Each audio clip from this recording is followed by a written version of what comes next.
Tama ba na tawagin po itong Davao model or Davao style, Mr. Chair? I cannot control the semantics. Mr. Chair, yes of or the no? metaphor. Davao style. Do not ask me to answer yes or no. You are not an investigator. Mr. Chair, tayo po ay nasa investigasyon kasalukuyan, Yes, Mr. but you Chair. are not an investigator. Why are you asking me to answer Mr. yes Chair, or tinatanong no? ko lang naman. Chair, point of Session order. suspended.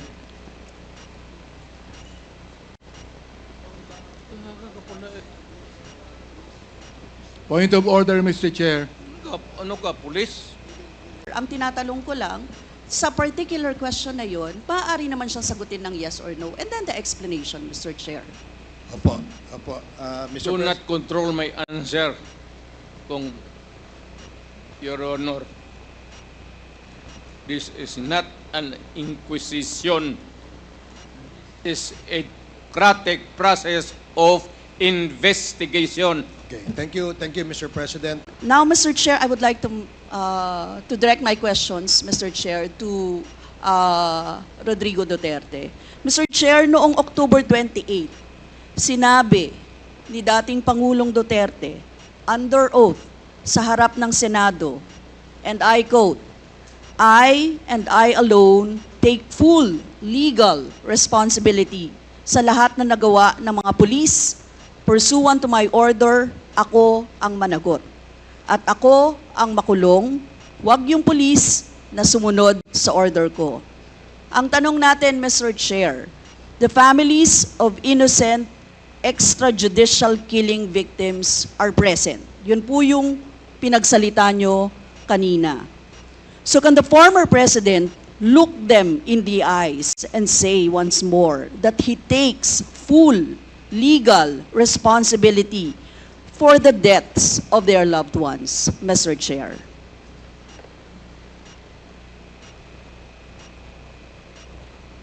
Mr. President, can you? What's the question? What is the question? Can you repeat the question? Mr. Chair, sinabi niya po na full responsibility. So, Mr. Chair, totoo ba yan? Correct. Very correct. Since I was a president, and there was this, until now, serious problem about drugs, I had to issue or make a policy statement about drugs. At all that happened, yung nangyari pursuant to my order to stop the drug problem in this country, akin yun. Akin na akin yun.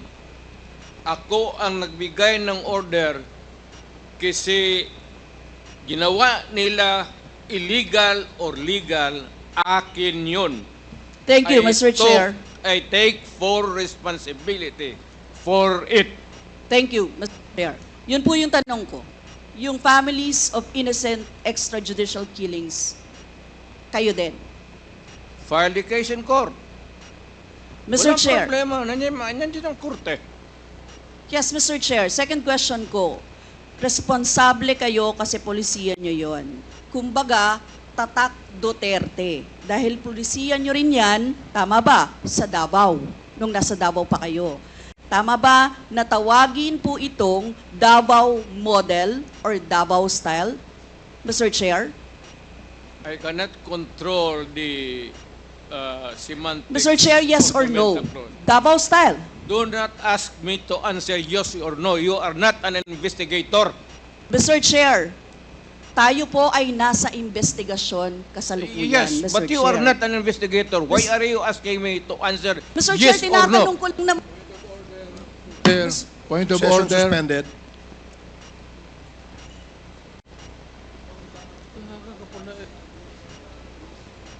Point of order, Mr. Chair. Ano ka, police? Point of order, Mr. Chair. The session is suspended for the meantime, so please, let's take time to calm things down, okay? Para ho maayos ang ating hearing sa ngayon.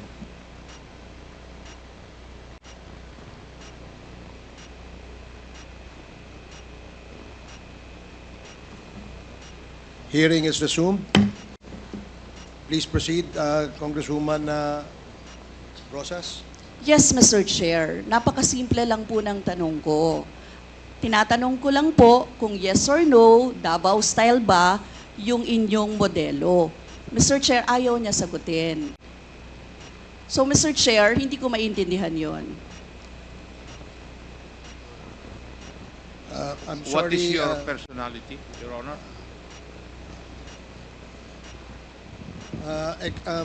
If I may, Secretary Bello, we normally, the committee does not allow the counsel of the witness to speak because the role of the counsel is limited only to counseling his client on his rights. Hanggang doon lamang po. But we cannot ask you to answer any questions that will be asked by any of the members. And that is what Thank you, is Your in the Honor. rules. Thank you, Your Honor. Actually, I'm not answering the question of Congresswoman Rosas, Your Honor. My point is, Your Honor, to allow the resource person to finish his answer. Okay, we will do that. Thank you, Attorney Bello. Thank you, Your Honor. Thank you. Congressman Brosas, maybe it is perhaps the former president would like to elaborate on his answer.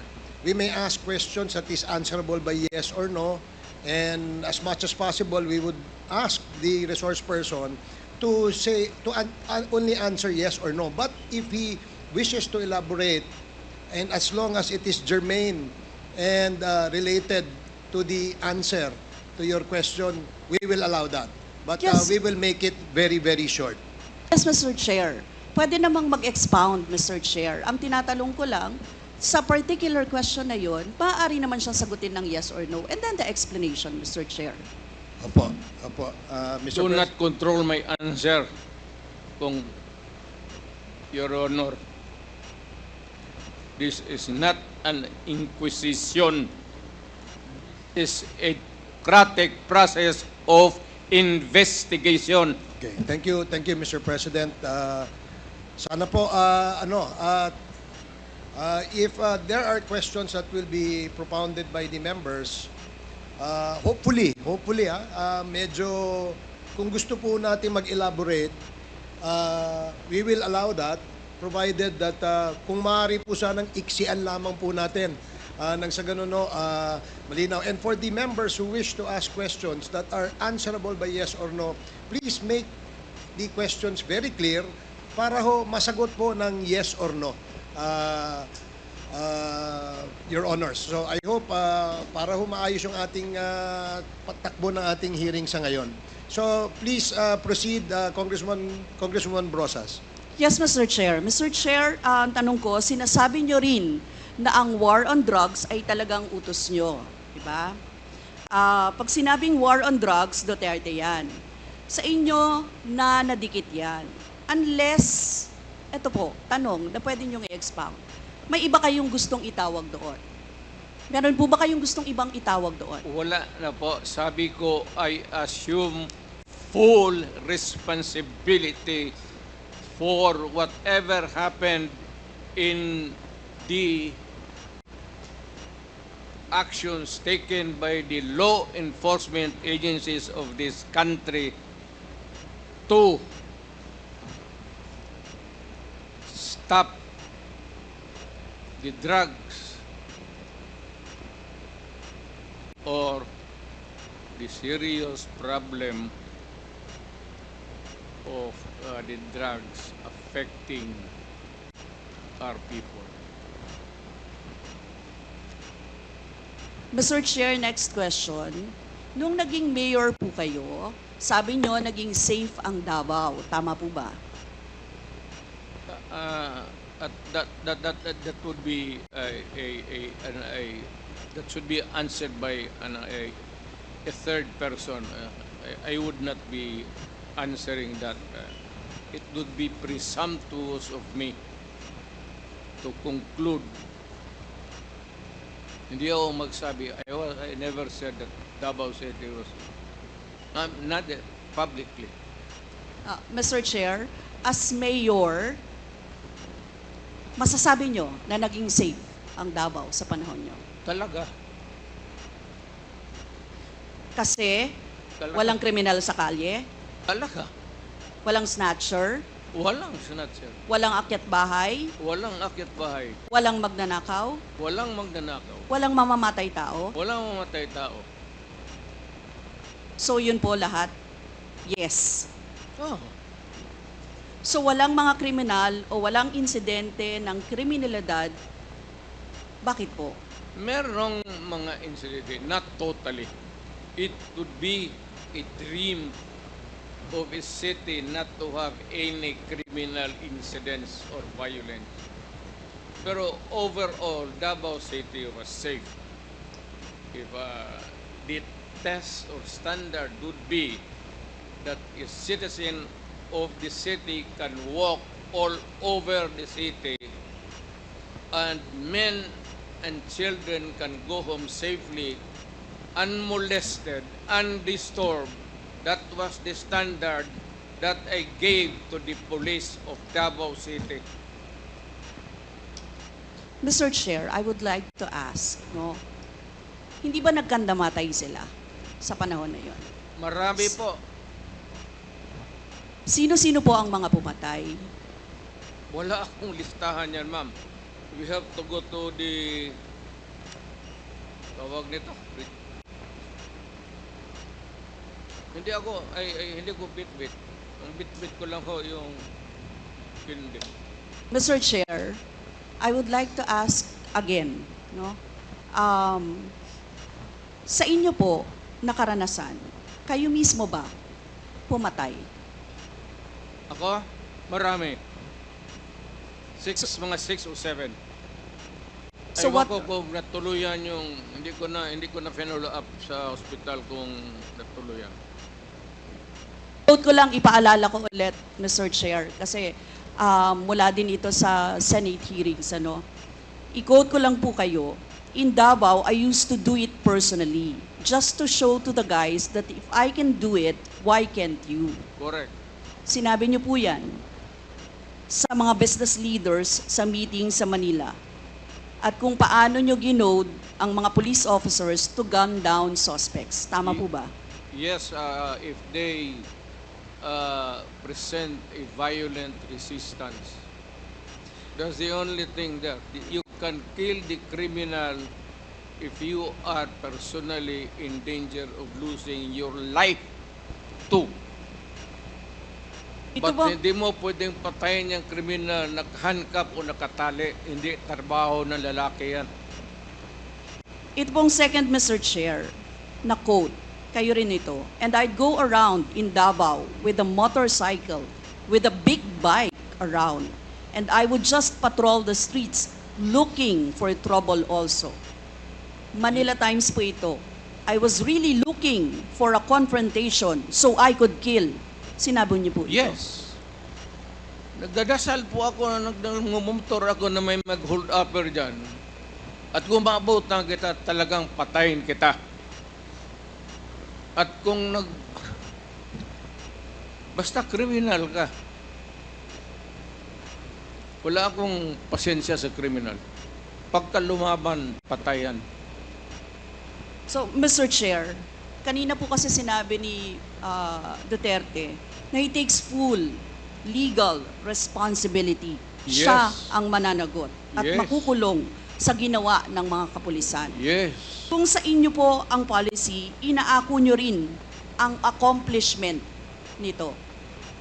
Yung lahat po, kasi kung naaalala ko sa war on drugs, yung mga accomplishment, may nahuli, nagbebenta, gumagamit, gumagawa ng droga. Lahat yan. Ma'am, if you are the city executive or mayor, lahat ng utos mo na ginawa ng police and all the consequences, sagot ko yan. Pati ang ginawa ng police, sagot ko yan. Pati po yung accomplishment kung may nahuli, enforcement of law yon. Accomplishment din po yung na-confiscate na drugs. Tama ba? Lahat ng trabaho ng pulis, because you are the mayor, at inutos mo yan, and the consequences, or sometimes an incident can go right and go wrong. Protektahan ko yung pulis kasi ako ang mayor. Hindi magtrabaho yung pulis, matakot yan kung hindi mo bakaban. So lahat ng trabaho ng pulis, nung ako'y mayor, for the longest time, akin yan.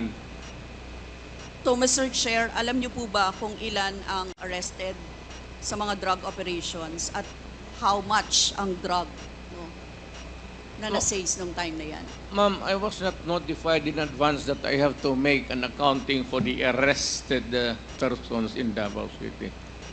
That is, I would not want to. That would not be a proper question. For a Mr. Chair, resource sabi person. niyo yung accomplishment report sa inyo yan. Accomplishment, yes. Accomplishment is another thing.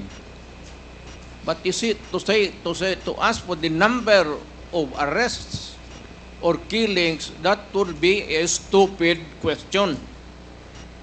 Mr. Chair, sinabi po ninyo na aakuin nyo lahat. E di syempre may accounting din kayo, Mr. Chair. At kabisado nyo, kahit nga kabisado ninyo kung ilan ang hinuli, ilan ang pinatay, ilan. Dapat may accounting kayo, Mr. Chair. And I believe, Mr. Chair, noong 2017, correct me if I'm wrong, may President's Accomplishment Report kayo, Yes, Mr. ma'am. Chair. Tanungin kita, where were you the other day at 4 o'clock in the afternoon? Point of order, Mr. Chair. Yan nga sinabi ko. Yes, may I remind our resource person, Mr. President, maaari po ay wag po, iwasan po natin magtanong sa ating po mga membro. Please answer the questions lamang po at refrain from asking questions to the members of Congress. Yan po ang nakasaad sa ating rules. Please continue, Congresswoman Brosas. Thank you, Mr. Chair. I'm sure alam po yan ng former President kasi siya ay naging miyembro din ng Kongreso, Mr. Chair. Yes. Yes, Mr. Chair, 2017 President Accomplishment Report meron, sinabi niyo rin naman. Ngayon, Mr. Chair, kung gano'n, handang mag-cooperate ba ang dating Pangulo sa lahat ng investigations na gagawin, Mr. Chair? All investigations. What do you mean by lahat? How many investigations do you think that I have to participate? Point of order again, Mr. Chair. That's a 1 minute suspension. walang pre.